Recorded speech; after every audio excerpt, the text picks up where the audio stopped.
정부가 LH 불법 투기 의혹 사태가 터진 지 석 달 만에 혁신 방안을 내놨습니다. 인력의 20% 이상을 감축하고 퇴직 후 취업 제한 대상을 고위직 전체로 확대한다는 게 핵심 내용입니다. 보도에 오인석 기자입니다. 정부는 LH의 불법 투기와 전관 예우, 갑질 등 불공정과 도덕적 해이가 만연해 있다고 판단을 내렸습니다. 이에 따라 투기 재발을 막기 위해 2중 3중의 통제 장치를 마련했습니다.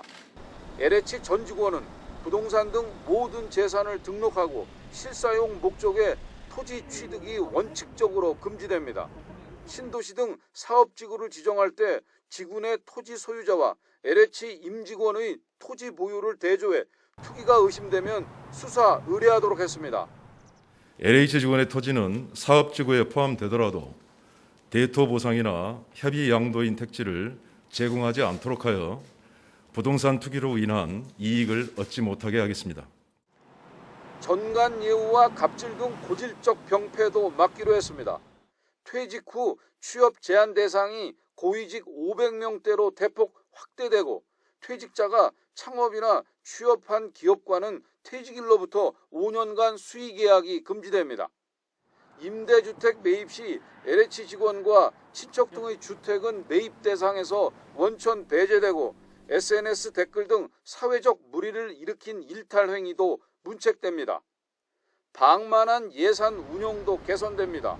3년간 기관장과 간부직 직원의 인건비가 동결되고 출장비 등 경비가 절감됩니다. 정원도 20% 이상 감축됩니다.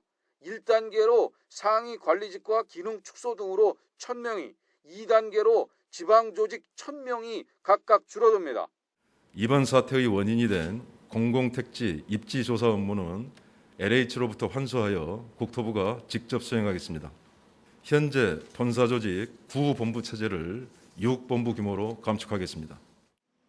정부는 토지와 주택 부문 등 LH의 핵심 기능은 큰 틀에서 유지하면서 추가 의견 수렴을 거쳐 8월까지 최종 조직 개편안을 마련하기로 했습니다. 또 LH 경영평가에서 등급 하향 조정을 검토하고 과거 발생한 비위행위도 평가 결과를 수정해 임직원의 성과급 환수에 나서기로 했습니다. YTN 오인석입니다.